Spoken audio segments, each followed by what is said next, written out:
The curious afterlife of the Lord of the Skies Amado Carrillo Fuentes. The departed smiled up at the ceiling, his lips pulled back to reveal a row of bright white teeth. The skin on the man's hideously distended hands shone a sickening gray-green color of rot, and his long, puffy face was heavily bruised, with deep, dark circles ringing his eyes and nostrils. Mottled patches of discoloration spread up his high forehead and across his cheeks. Under the harsh glare and buzz of fluorescent lights, the body of one of Mexico's most powerful men lay in state, nestled within the plush white confines of a metal casket. The body was clad in a dark suit and a blue and red polka dot tie, his deformed hands deliberately forced together at his waist to mimic a state of repose, a hideous parody of an open casket funeral.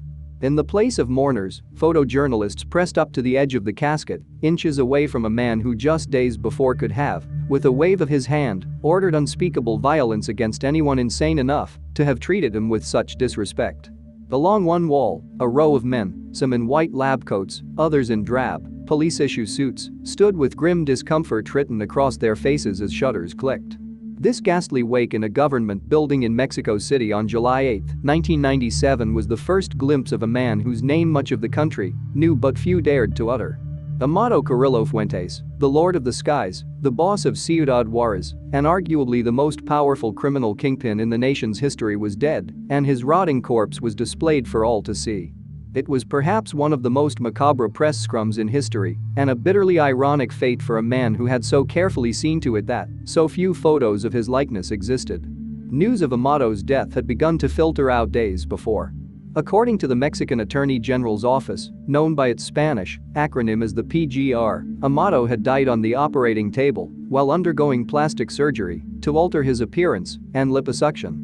Amado's family soon confirmed the story, lipo and all, telling reporters that he'd suffered a heart attack while under anesthesia. But for many Mexicans, the story was almost too bizarre to believe.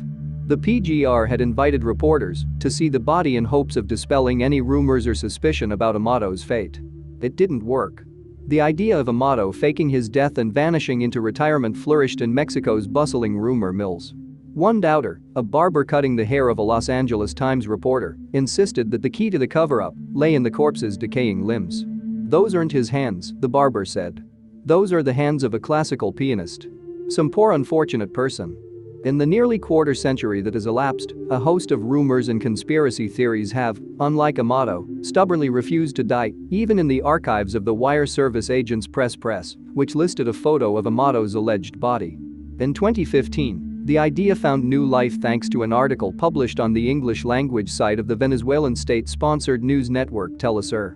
According to the report, which relied mostly on the extremely dubious word of a supposed cousin of Amado, Sergio Carrillo, the drug lord was doing just fine. "He is alive," Carrillo said, according to Telesur.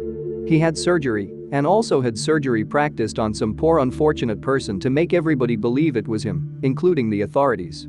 This claim would be easily dismissed were it not for the larger constellation of conspiracies surrounding Amado's death.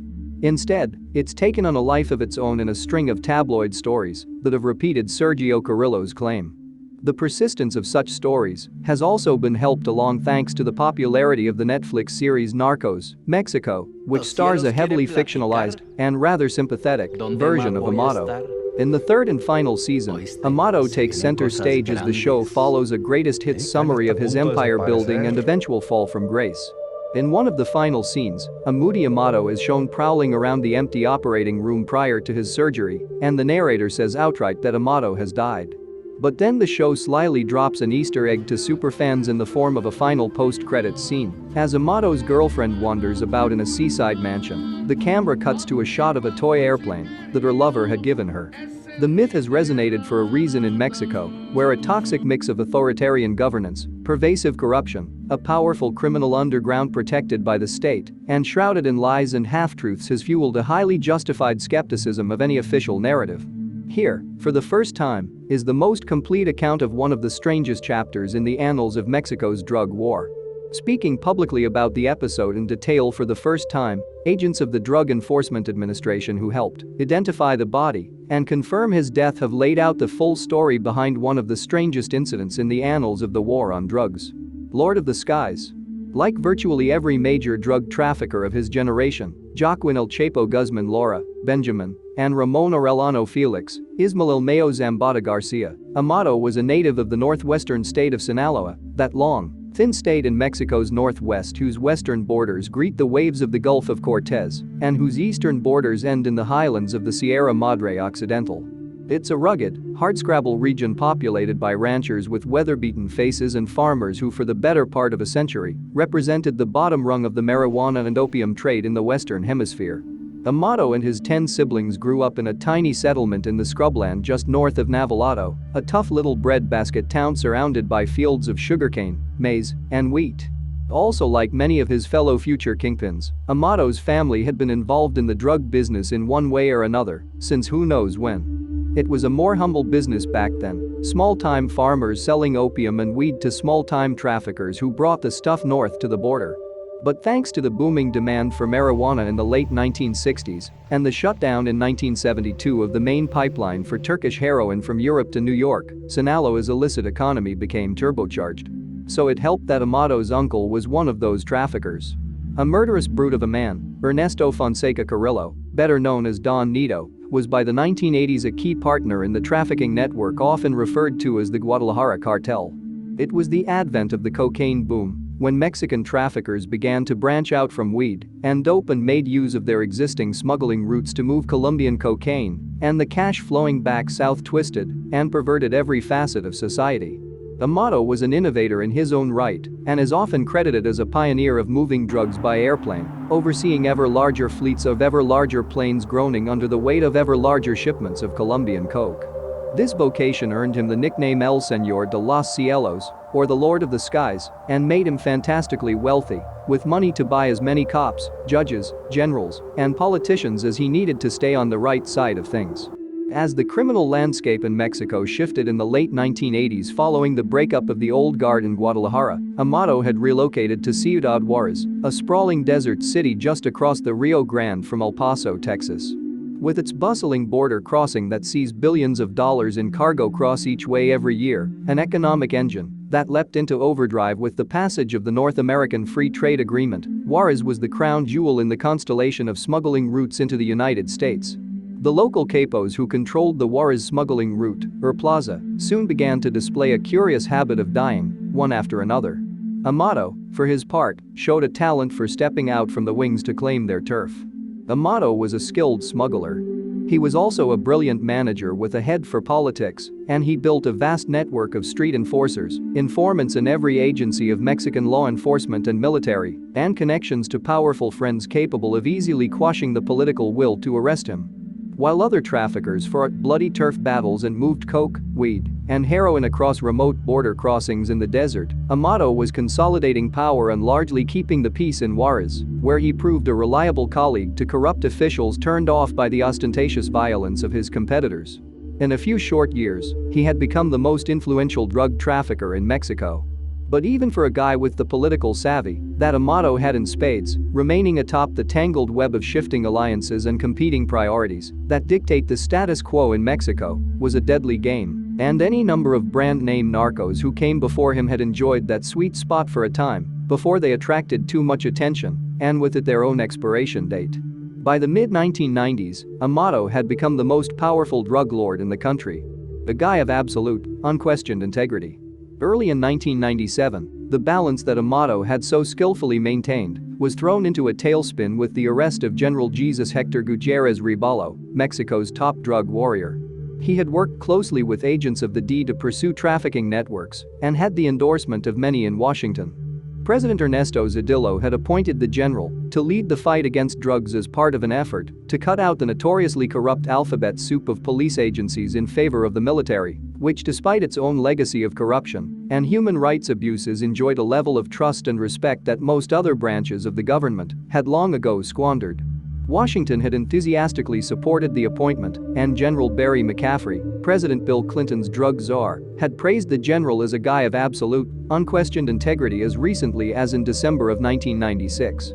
So the D and their higher-ups in D.C. were shocked when, on February 17, 1997, the general was suddenly dismissed, and even more so a day later, when Mexican officials announced that Gutierrez Reballo had been arrested for receiving payoffs from one Amado Carrillo Fuentes. As winter turned into spring, Gutierrez Rebalo was sitting in irons, and Washington was sporting a deeply embarrassing black eye. At a hearing in March, D. Chief Thomas A. Constantine mused that major traffickers in Mexico seemed to be operating with impunity, and a congressional subcommittee convened soon thereafter to discuss slamming shut the faucet of foreign aid to Mexico. The Mexican government has never reacted well to its frenemies in the drug trade, catching the undivided attention of the U.S. government, as a long line of Amado's former compatriots found out the hard way. And now the high beams were focused on Amado. As one of the key public faces of drug trafficking in Mexico, and as the man whose bribes were the stated reason for the general's arrest, Amado found himself suddenly, dangerously exposed, and desperate to disappear, according to Ralph Villarreal, a retired DEA agent who was stationed in Guadalajara at the time. "We were hearing he was in Russia, that he was in Chile," Villarreal told me in an interview. "We heard that he wanted to pay the government to be left alone, that he didn't want nothing to do with drug trafficking no more." Amado was a wreck. Overweight and reportedly strung out on his own personal stash carved off the tens of thousands of kilos his men continued to smuggle north, he seems to have opted for a radical solution. He would alter his appearance with plastic surgery. So on July 3, 1997, he used a false name to check into a hospital in a ritzy neighborhood of Mexico City, and, in a heavily guarded operating room, the Lord of the Skies succumbed to a lethal dose of anesthesia and sedatives. A fingerprint match. As they hustled away from the ambassador's residence, Fernandez, Villalobos, and the other DEA agents knew that the first thing they had to do was find the body. According to the law enforcement source Fernandez, by the time the DEA agents hightailed it away from their aborted 4th of July party, the body was already on a plane en route to Sinaloa. But by the time it landed, a team of agents with the Attorney General's office were waiting. They seized the casket and immediately put it on a plane back to Mexico City. According to an Associated Press report a few days later, the agents had to forcibly part Amado's mother from the casket that she clearly believed held the remains of her son.